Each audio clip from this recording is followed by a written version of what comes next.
अस्सलामुअलैकुम स्टूडेंट्स, मैं आपका केमिस्ट्री का टीचर वकील। आज हम चैप्टर 9 के दो टॉपिक रिवाइज करेंगे। पहला है macroscopic characteristics of dynamic equilibrium और दूसरा टॉपिक होगा लॉ ऑफ मास एक्शन। तो सबसे पहले हम macroscopic characteristics of dynamic equilibrium देखते हैं। तो हमने पढ़ा है कि जो रिवर्सिबल रिएक्शंस होते हैं तो they are achievable only in a close system. कि रिवर्सिबल रिएक्शन को हम एक क्लोज सिस्टम के अंदर, यानी ऐसा वेसल जो क्लोज हो, बंद हो, जिसमें ना कोई चीज़ बाहर से अंदर जा सके ना अंदर से बाहर निकल सके, उसी के अंदर जो है ये डायनामिक इक्विलिब्रियम जो है वो मुमकिन है। दूसरा पॉइंट है इसका कि at equilibrium state reaction does not stop, यानी कि जब इक्विलिब्रियम इस्टेब्लिश होता है तो रिएक्शन स्टॉप नहीं होता, बल्कि होता यह है कि rate of forward reaction becomes equal to the rate of reverse reaction. Reaction जारी रहता है आगे भी और पीछे भी, ठीक है। बज़ाहिर ऐसा लगता है रिएक्शन रुक गया है, एक्चुअली रिएक्शन रुकता नहीं है, उसके रेट्स बराबर हो जाते हैं। जिस रफ्तार के साथ रिएक्टेंट्स प्रोडक्ट में तब्दील होते हैं उसी रेट के साथ प्रोडक्ट्स दोबारा रिएक्टेंट में तब्दील हो रहे होते हैं। तो ज़ाहिरन ऐसा महसूस हो रहा होता है कि रिएक्शन रुक गया है, एक्चुअली वो रुकता नहीं, बल्कि दोनों रेट्स जो हैं वो इक्वल हो गए होते हैं। तीसरा पॉइंट यह है कि amount of reactants and product do not change, कि जब इक्विलिब्रियम इस्टेब्लिश होता है तो जो रिएक्टेंट्स की कंसंट्रेशन होती है और प्रोडक्ट्स की वो कांस्टेंट हो जाती है। इवन उसकी जो फिज़िकल स्टेट्स हैं जैसे कि कलर है, टेम्परेचर है, तो वो भी तब्दील नहीं होती, डेंसिटी वगैरह, तो वो कांस्टेंट हो जाती हैं, ठीक है। एक्चुअली रिएक्शन चल रहा है, लेकिन चूँकि रेट्स इतने बराबर हो चुके हैं कि ज़ाहिरी तौर पर कंसंट्रेशन में भी फ़र्क जो है वो महसूस नहीं होता। रिएक्टेंट्स और प्रोडक्ट की कंसंट्रेशन जो है वो इक्वल हो जाती हैं, कांस्टेंट हो जाती है।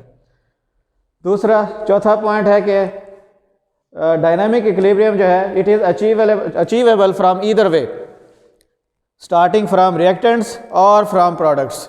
ईदर वे का मतलब होता है दोनों तरफ से, कि आप रिएक्शन को जो है वो रिएक्टेंट से शुरू करेंगे तो भी इक्विलिब्रियम इस्टेब्लिश होगा, और अगर आप प्रोडक्ट को डिकम्पोज करके शुरू करेंगे तब भी एक ऐसा वक्त आएगा कि इक्विलिब्रियम जो है वो इस्टेब्लिश हो जाएगा।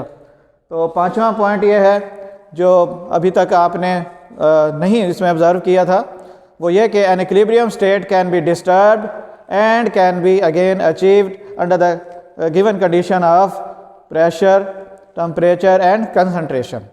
इसमें यह बता रहे हैं कि अगर एक मरतबा किसी रिएक्शन का इक्विलिब्रियम इस्टेब्लिश हो गया है तो आप उसको फिर छेड़ सकते हैं, उस इक्विलिब्रियम को डिस्टर्ब कर सकते हैं। आप तीन चीज़ें तब्दील कर दें तो उसका जो है इक्विलिब्रियम डिस्टर्ब हो जाएगा, या उसका जो है वो प्रेशर तब्दील कर दें तो हो सकता है रिएक्शन जो है फिर प्रोडक्ट बनना शुरू हो जाए, और इसी तरह से अगर आप टेम्परेचर चेंज कर देंगे तब भी रिएक्शन दोबारा चल पड़ेगा, और इसी तरह से अगर आप कंसंट्रेशन रिएक्टेंट या प्रोडक्ट की तब्दील कर देंगे तब भी रिएक्शन जो है वो दोबारा चल पड़ेगा।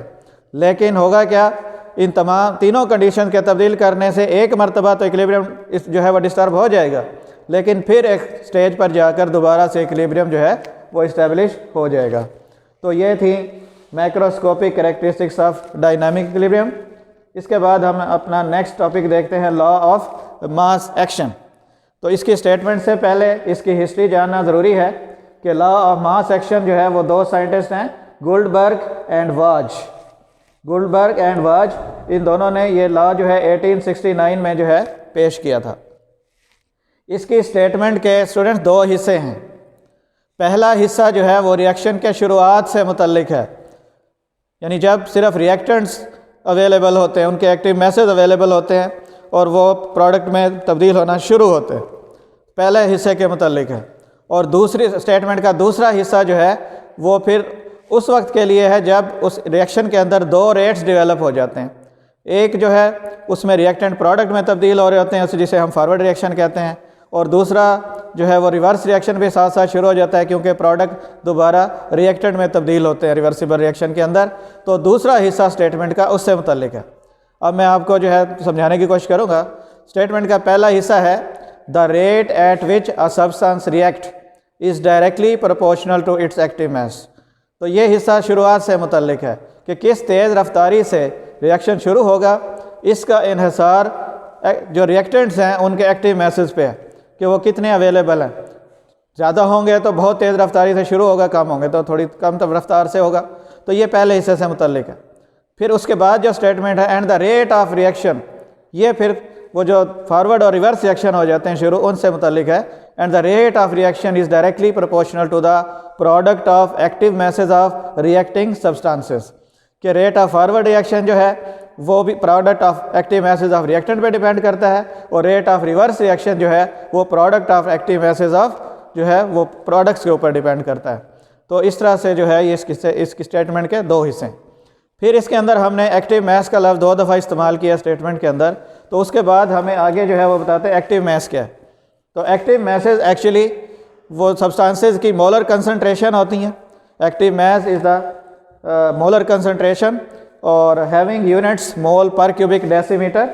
इसके जो यूनिट हैं वो मोल पर क्यूबिक डेसीमीटर होते हैं और एक्सप्रेस्ड इन स्क्वायर ब्रैकेट्स, और इस एक्टिव मैस को हमेशा स्क्वायर ब्रैकेट्स के अंदर ही शो किया जाता है।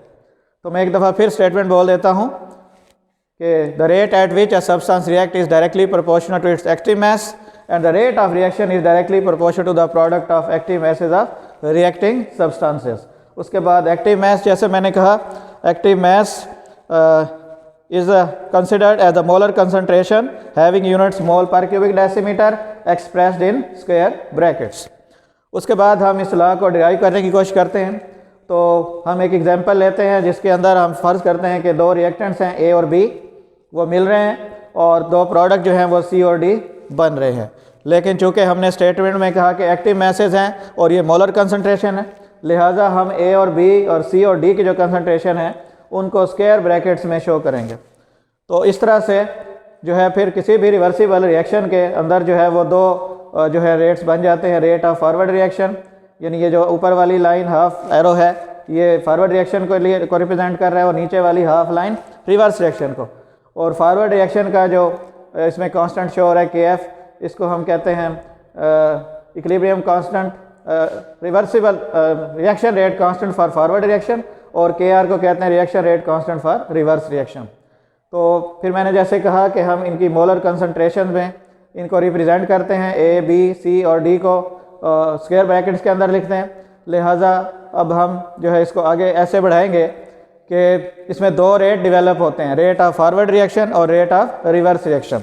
तो आइए देखते हैं कि रेट ऑफ फॉरवर्ड रिएक्शन, जैसा कि मैंने स्टेटमेंट में आपको समझाया, ये डिपेंड करता है product of active masses of reactants के ऊपर।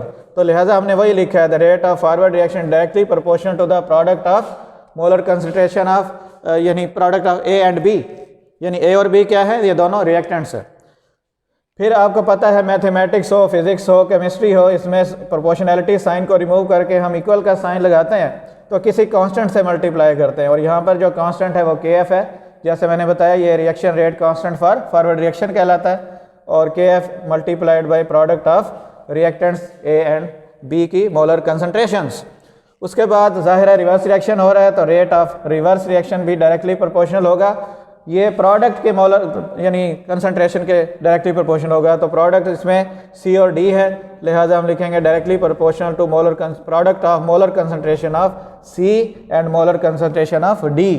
फिर वही बात कि प्रोपोर्शनैलिटी साइन को इक्वालिटी के साइन से रिप्रेजेंट करेंगे, तो फिर एक कांस्टेंट से मल्टीप्लाई करेंगे, और रिवर्स रिएक्शन का कांस्टेंट है KR, और इसको मल्टीप्लाई कर देंगे C और D से। फिर आपको पता है कि रिवर्सिबल रिएक्शन में एक स्टेज पर जाकर इक्विलिब्रियम इस्टेब्लिश हो जाता है। तो एट इक्विलिब्रियम स्टेट आपको पता है rate of forward reaction becomes equal to the rate of reverse reaction. तो हम लिखेंगे rate of forward reaction is equal to rate of reverse reaction, और रेट ऑफ फॉरवर्ड रिएक्शन की एक्सप्रेशन और ये रेट ऑफ रिवर्स रिएक्शन की expression, इनको equal लिख देंगे। फिर दोनों कांस्टेंट जो हैं इनको एक तरफ इकट्ठा कर लेंगे और इनके वेरिएबल्स को दूसरी तरफ। तो KF यहीं पे रहेगा, KR जब दूसरी तरफ से इस तरफ आएगा तो डिवाइड हो जाएगा। इसी तरह C और D का प्रोडक्ट उसी तरफ है, A और B के प्रोडक्ट को हम इक्वेशन के दूसरी तरफ शिफ्ट करेंगे तो इधर डिवाइड हो जाएगा। तो ये इक्वल टू हो जाएगा KF over KR is equal to product of C and D और over product of molar concentration of A and B। फिर दो इधर जो है कांस्टेंट इकट्ठे हो गए, लिहाजा उन दोनों को एक कांस्टेंट से रिप्रेजेंट कर दिया, हमने रिप्लेस कर दिया KC। इसको हम कहते हैं इक्विलिब्रियम कांस्टेंट। लिहाजा ये इक्वेशन बन जाएगी KC is equal to product of molar concentration of C and D divided by molar concentration of A and B. उसके बाद आपसे पूछा जाता है कि derivation of law of mass action for a general reaction.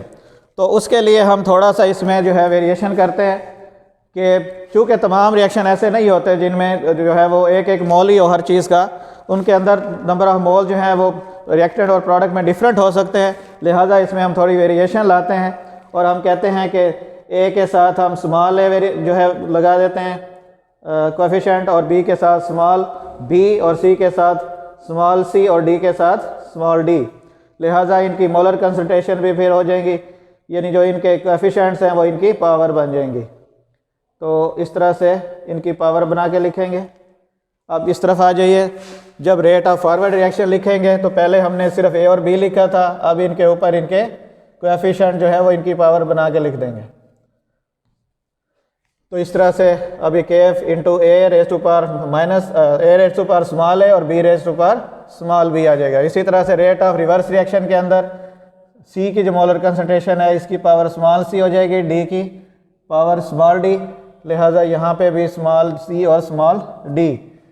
तो इस तरह से जब हम लिखेंगे कि at equilibrium state the rate of forward reaction is equal to rate of reverse reaction, तो यहाँ पर भी जो है इनके ऊपर कोएफिशिएंट जो है आप सिर्फ यही फालतू चीज़ इसके अंदर है तो इनके ऊपर कोएफिशिएंट शो करेंगे।